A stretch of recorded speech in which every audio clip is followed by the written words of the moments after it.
সোমা বলছি, সোমা মুখার্জি। এত কষ্ট হচ্ছে ভিতরে যে হসপিটালে বসে থাকতে পারছি না, আমাদের সব ডাক্তাররা সবাই খুব ডিস্টার্বড। আজকে তো ওপিডি বন্ধ রাখা হয়েছে।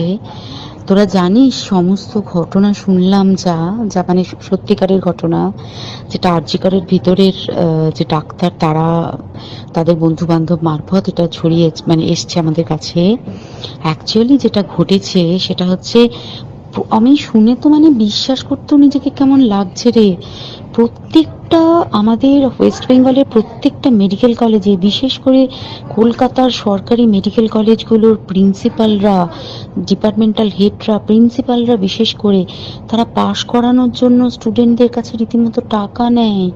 যেসব স্টুডেন্টরা, ইন্টার্নরা, পিজিটিরা যারা ভালো করে ক্লাস করে না বা থিসিস তারা জমা দেবে, পিজিতে তো থিসিস জমা দিতে হয়, তো যারা MBBS final year final pass করবে না সাপ্লি পাইয়ে দেবে, ইন্টার্নের কমপ্লিশন দেবে না, ইন্টার্ন হওয়ার পর কমপ্লিশন না দিলে তারা রেজিস্ট্রেশন নাম্বার পাবে না, এই সমস্ত ভয় দেখিয়ে টাকা পয়সা নেয়। সমস্ত জায়গাতেই এটা আছে। এর মধ্যে সব থেকে নিকৃষ্টের থেকেও নিকৃষ্টতম হচ্ছে সন্দীপ ঘোষ, প্রিন্সিপাল, যে তোর আমাদের কি বলে আরজিকর মেডিকেল কলেজে। সেখানে ভাব যে ওনার একটা বিশাল নেক্সাস ছিল, যাতে উনি বেশ কিছু ইন্টার্ন, হাউস স্টাফ এদেরকে দিয়ে ওই নেক্সাসটা চালাতেন। তারা ওখানে একটা সেক্স র্যাকেট চালাতো, তারা একটা ড্রাগ র্যাকেট চালাতো। ড্রাগ র্যাকেট মানে ওই যে ওটাতে বলেছে না, ড্রাগ মানে শুধু ওই হেরোইন আর ব্রাউন সুগারের ড্রাগ খাওয়া বা মদ খাওয়া নয়।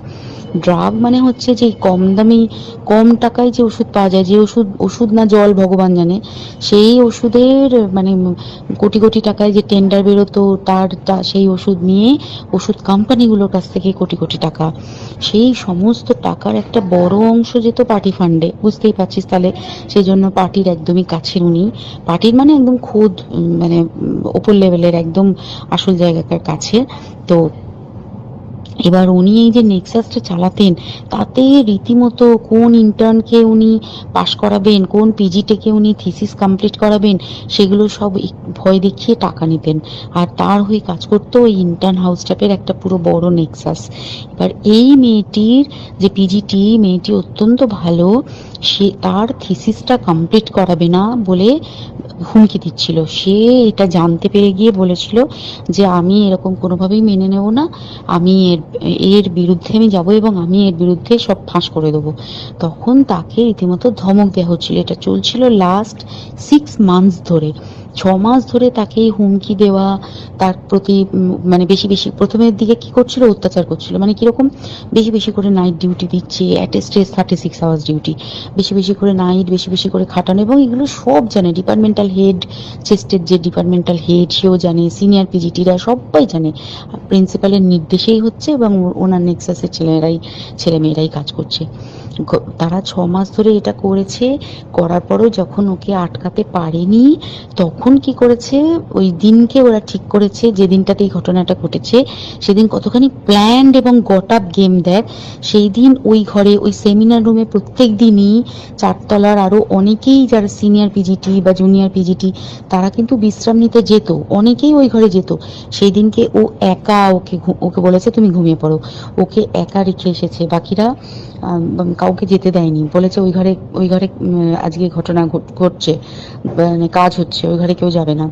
ওই ঘরে সেই দিনকে ওর সাথে যখন খাওয়া দাওয়া করেছে বাকি 4 জন, সেই 4 জনের মধ্যে একটি মেয়ে পর্যন্ত ছিল। সে কিরকম মেয়ে চিন্তা কর, এরা ডাক্তার না জানোয়ার জানি না, আমি জানোয়ার বললেও জানোয়ারদের অপমান করা হয়, কারণ জানোয়ার সমাজে এরকম কাজ হয় না। তো ডাক্তার না কি আমি বলতে পারবো না। সেই ইন্টার্ন মেয়েটি আরেকটি ইন্টার্নের গার্লফ্রেন্ড, তো তার সাথে ওই পিজিটি মেয়েটির প্রচুর ঝগড়া হয়েছে। ঝগড়া হওয়ার পরে তারা তো হুমকি টুমকি দিয়ে চলে গেছে, দিয়ে তারা বলেছে তুমি ঘুমো। এবার ও তো আর জানে না, ভালো মনে শুতে এসেছে। তারপরে তারা গিয়ে মদটদ খেয়েছে, 7-8 জন মিলে চড়াও হয়েছে।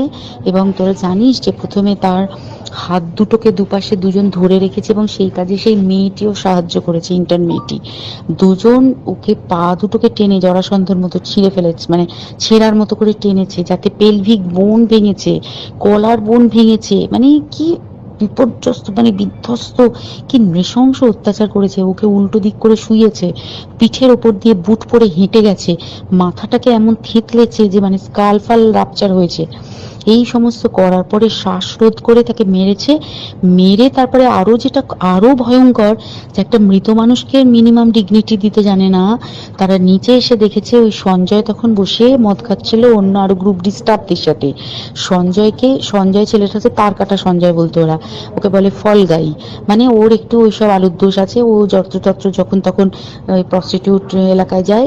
এবার দেখেছে যে একে দিয়ে যদি একটা রেপ করিয়ে দিতে পারি তাহলে ঘটনার মোড়টা অন্যদিকে ঘুরে যাবে। এইবার ওকে বলেছে, যা সেমিনার রুমে তোর জন্য রেখে এসছি, যা তুই এবার গিয়ে কাজ করে দিয়ে আয়। ও এসে ওই ডেড বডি খেয়ে রেপ করেছে, যাতে তার ভ্যাজাইনাতে সিমেন্ট পাওয়া যায়। তো এবার এই হচ্ছে, প্লিজ আমি নাম করে ফেললাম সবকিছুই। কতজন আমি যে নামগুলো পাঠিয়েছি, এই সব ডাক্তাররা, এরা সব জড়িত জানিস। কিন্তু কেউ কোনো প্রমাণ নেই, প্রমাণ লোপাটের জন্য।